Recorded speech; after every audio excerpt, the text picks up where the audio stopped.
to the distinguished representative of Bangladesh.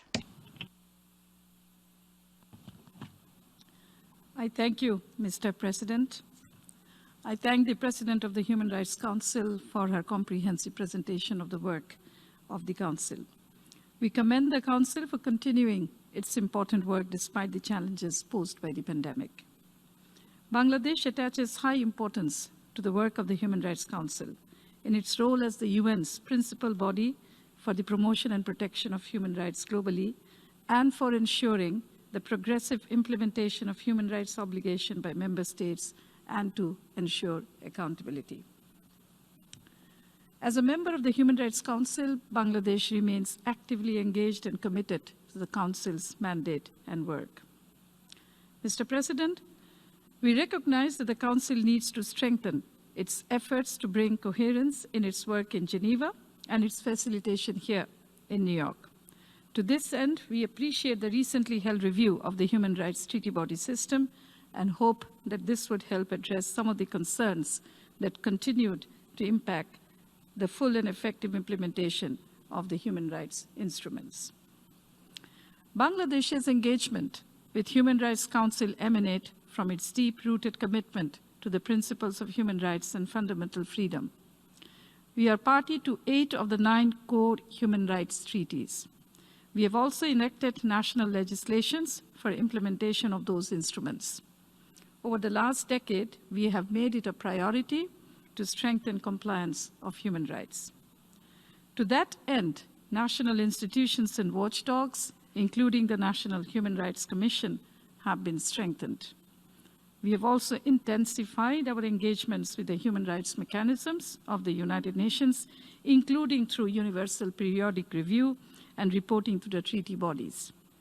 For the timely implementation of the recommendations received during the 3rd cycle of HEPR, we are currently developing a national implementation plan in consultation with various stakeholders, including the civil society. Mr. President, it was from our unwavering commitment to human rights and respect for human dignity that we continue to provide shelter and protection to over 1 million forcibly displaced Rohingyas who fled Myanmar in the face of worst human rights violations. We believe that it is our duty as a member of the international community to ensure realization of the basic human rights of the Rohingya, including their right to return to their homeland, Myanmar. The Rohingya must be able to return home and live in a safe and dignified life free from discrimination and persecution. In this regard, we appreciate the regular adoption by the Council of the resolution on the situation of human rights in Myanmar. We also recognize with appreciation the establishment and work of the International Independent Fact-Finding Mission on Myanmar and its successor, the Independent Investigative Mechanism. Bangladesh also commends the former Special Rapporteur on the situation of human rights in Myanmar, Professor Yanghee Lee, for fulfilling her mandate despite the many challenges she faced. We welcome the appointment of her successor, Mr. Thomas Andrews, and assure him of our full support and cooperation. We also hope that his efforts and engagements would help Myanmar to overcome its legal, political, social, and institutional limitations in building an inclusive society. As a host to the unfortunate victims, the displaced Rohingyas, we have provided full access to all UN mechanisms to the camps in Cox's Bazar in Bangladesh, and we shall continue to do so as long as the Rohingyas are not afforded with basic human rights in their homes in Myanmar and to enable them to return in safety and dignity. We call upon Myanmar to cooperate fully with all the mechanisms of the Council, including the Special Rapporteur, in order to fulfill that condition.